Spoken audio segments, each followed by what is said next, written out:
سلام البنات، كي دايرين؟ لاباس عليكم؟ بخير. اليوم ان شاء الله غنوريكم طريقتي في التصبير ديال التخزين ديال الجزر. انا باش نخزنو وما عندكمش يعني الفريغو عندكم صغير، وكاين اللي ما عندوش الوقت، تيكون الاخوات تيكونوا خدامين. اللي خدامه وما عندهاش الوقت دير هاد الطريقه باش تعصر العصير، تنوجدوه هكا ولا نديرو به اي حاجه يمكننا نحتفظوا به. ان شاء الله غادي نوريكم دابا انا طريقتي كيفاش انا غسلته مزيان. هاد الجزر اللي عندي، الخيزو اللي عندي صافي. لا يمكن لكم تنقيوه الا كانت عنده القشره غليظه. هذه بانت لي راه عنده رقيقه، داكشي علاش ما نقيتهاش، وباش يحتفظ كاع بالفوائد ديالو. صافي دابا انا غناخذ بهذه الطريقه، نحيدو على داك الراس اللي تيكون كحل ديال الجناب. صافي نبدا نقطعو هكا مستوات كبار، غادي نسلقهم مزيان، نشعل عليهم ونوريكم الكميه ديال الماء. من بعد بقاو معايا حتى الاخر باش تشوفوا الطريقه، راه سهله وزوينه كما تشوفوا معايا. دابا قطعت الجزر كامل كما تشوفوا. دابا هنايا عندي باش نعبر الماء، غندير 3 لتر ديال الماء تقريبا حتى ل4.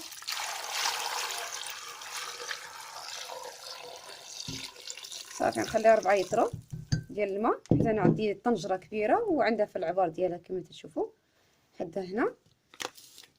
صافي عندي الرابعه ديال السنيده غادي نكبها دابا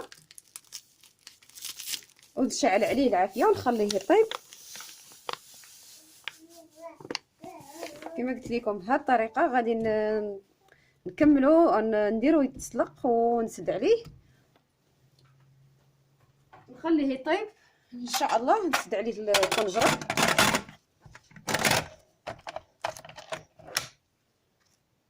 كما تشوفوا معايا هنا خديت الطنجره، درت فيها الماء يغلي ودرت فيها القراعي، ومره ندورهم هكايا طلع فيهم الغليه نعقمهم، وتا الغلاق تا هما ما تنساوش تعقموهم. وتا هادو لا كان عندكم سميتو باش تزولوا لهم حتى القشره في مره، انا باقا نسخن حتى من بعد نزول لها القشره.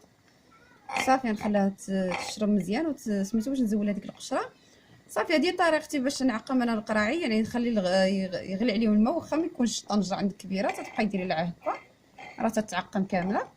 صافي هكا كي قلت لكم نبقى ندور فيهم الغلاق حتى هما. غادي نكمل بهذه الطريقه ونوريكم بعد ما يطيب الجزر عندنا ونتلاقاو. هانتوما اخواتي دابا غادي نشوفوا معايا كما عند ما سلقتو. غادي نطحنو ونتلاقاو ان شاء الله. غادي نطحنو مزيان حتى تحسوا به ما بقات فيه حتى يعني وحده صحيحه. وصافي ونتلاقاو ان شاء الله ونوريكم كيفاش غندير له.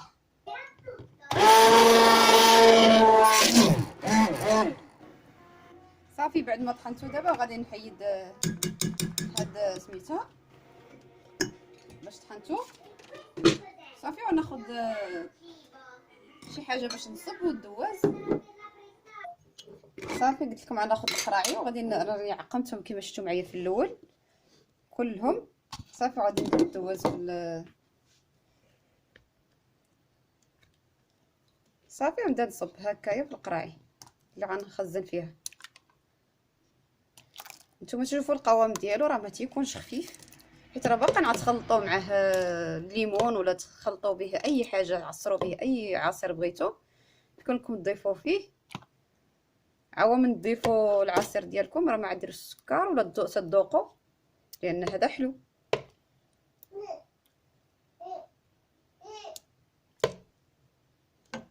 صافي نكمل انا بهذه الطريقه القراعي كامل نعمرهم ونوريكم المرحله الثانيه.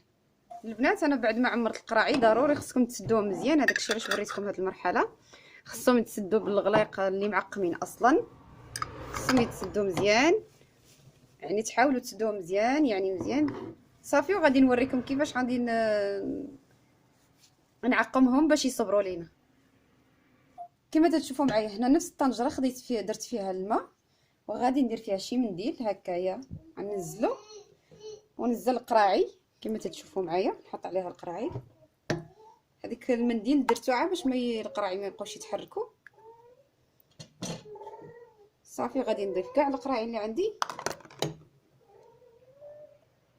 انا غادي نقص من الماء، بان ليا مع درت القراعي تقل وطلع الماء بزاف باش يغلي، ومن بعد ما يطلع فيه الغليه غادي ندير القرعه بحال هكا ونخليها تاني باش تعقم حتى من هاد الجهه هادي، تردوا بالكم حتى هاد الجهه خصها تعقم. عيا قبل ما ندير لهاديك المرحله غادي ندير لها واحد باش قبل ما نقلبها ندير لها واحد البلاستيكه هنا نغطيها مزيان، ما نعرفش تبقى تشرب ليا الماء ولا شي حاجه ديالها ولا يخرج العصير مع السخونيه. المهم هاد العمليه غادي نديرها ان شاء الله، حيت انا عندي الطنجره ما كبيراش. انتم الا كانت عندكم الطنجره تغطي لكم هاد القراعي اللي عندكم، يعني الا كانوا القراعي هكا قصار يعني ما درتوش قراعي طوال، يمكن لكم تسدوا عليهم، يمكن لكم يعني بلا ما ديروا هاد العمليه عاد تقلبوهم. صافي هادشي اللي كاين. غادي نسين عليهم حتى يغليو ويطلع فيهم الغليه، وتعاود شي ربع ساعه نخليهم يغليو ونطلقوا. صافي البنات دابا بعد ما غلاو عاود راني طفيت عليه، وغادي نزول القراعي كيما تتشوفوا معايا، وتزولوا لهم حتى هذيك البلاستيكه اللي كنتو درتو، يعني عا باش احتياط. وصافي صافي غادي نزولهم كاملين ونطلقوا. هاد العمليه هي اللي كما قلت لكم خواتاتي، راه هي اللي تتخلي العصير يصبر. ضروري تخليوه يغلي ويعاود الطنجره تتحسوا بالقراعي طابو ماشي سخنوا. صافي وتا الغلايق هذا ضروري يكون وصل مغطيهم الماء. بحال دابا انا دوك ما وصلش ليهم الماء راني قلبتهم بهاد الطريقه. ان شاء الله دابا غادي بقى لي نوريكم كيفاش غادي شحال من قرعه خرج ليا تبارك الله هاد العصير. كما تشوفوا معايا البنات، ها الكميه اللي خرجت ليا ديال هاد الجزر اللي كنت صايبت معكم. نتمنى من الله تجربوها، راه تيبقى حتى العام ما تيطرالو حتى حاجه. وراني نفس الطريقه غنوريكم ان شاء الله. لا بغيتو غادي نوريكم الفلفله كيفاش حتى هي تندير ليها، تنرقدها بهاد تنصبر ليا بهاد الطريقه هذه نيت.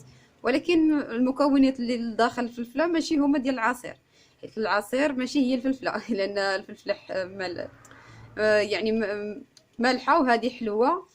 داكشي علاش كاين الفرق. بقاو معايا، واللي ما مشاركاش تشارك مرحبا بها. ونتمنى من الله تفيدوا الناس اللي تتعرفوا حتى همايا وتصيفطوا لهم هذا الفيديو باش يشوفوه حتى هو. هذا كان عزايد بقى ما عقمتوش، غنصلحو دابا. صافي هادشي اللي كاين. نتمنى من الله تجربوا هذا العصير، راه تيجي هذا الجزر اللي مصبر يعني وقتاش ما احتاجيتيه غادي تهزي القرعه بلا ما ديريه في الفريغو. شحال وحده تتحير ولا كيفاش تحتفظ بالجزر ديالها اللي خداتو كتير ولا غادي يخسر ليها. بهذه الطريقه غادي تحتفظي به في اي وقت احتاجيتيه غتلقيه. تصايبي به العصير يعني وقتاش ما بغيتي. هكا يعني يمكن لك عاد دابا تعصري الليمون على بيدك وتزيدي النص من هذا القرع بحال هكا، ولا يعني الكميه اللي بغيتو. يعني نتوما عاد تشوفوا على حساب الخسوريه اللي بغيتو، ولا تزيدوا على الماء وديروا الفواكه. هادشي اللي طريقه يعني سهله. دابا نوريكم كيفاش نعصر به العصير ديالي. نتمنى من الله كي قلت لكم ما تبخلوش عليا بلايك من عندكم وتشيروا لي الفيديو. جزاكم الله كل خير ومع السلامه.